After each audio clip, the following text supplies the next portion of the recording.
অনেকেই জানে না কিভাবে মনে করেন ফেসবুকে কিছু কিনতে হয় বা ফেসবুকে কিভাবে কিছু বিক্রি করতে হয়। এই যে আমি দেখাচ্ছি স্টেপ ভাবে, আপনারা স্টেপ ভাবে দেখবেন।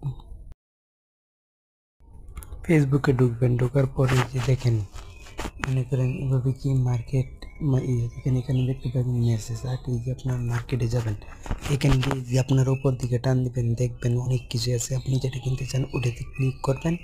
এই যে দেখেন আমি ক্লিক করলাম, এই যে দেখেন পাঠান, পাঠান নামে ক্লিক করলেই পাঠানো হয়ে যাবে। এই দেখেন আমি পাঠান ক্লিক করতেছি, পাঠানো হয়ে যাচ্ছে। এইটা কি এখনো আছে? আছে। এই দেখেন আমি এখানে ক্লিক করলাম, হয়ে গেল। এই দেখেন হচ্ছে এটা মানে একটু নিয়েছে, সেই জন্য একটু দৃঢ় হয়েছে, হয়ে মেসেজটি পাঠানো হয়ে গেছে। এই যে মনে করেন এখানে আরেকটা দেখে আপনাদের সুবিধার জন্য আপনাদেরকে আরেকটা দেখাচ্ছি। এই যে দেখেন মনে করেন এই ফোনটাতে ক্লিক করলাম, পরে এই যে দেখেন এটা কি এখন আছে। আপনি ইচ্ছা করলে এখানে অনেক কিছু লিখতে পারেন। বাটন ক্লিক করলাম, হয়ে গেছে। এই মনে করেন এই হয়ে গেছে, মেসেজ পাঠানো হয়ে গেছে। এখন আপনারা এটা দেখবেন কীভাবে সে উত্তর দিলাম না দিলাম। এই যে দেখেন এই আমি দুইটা দিছি, এই যে দুইটা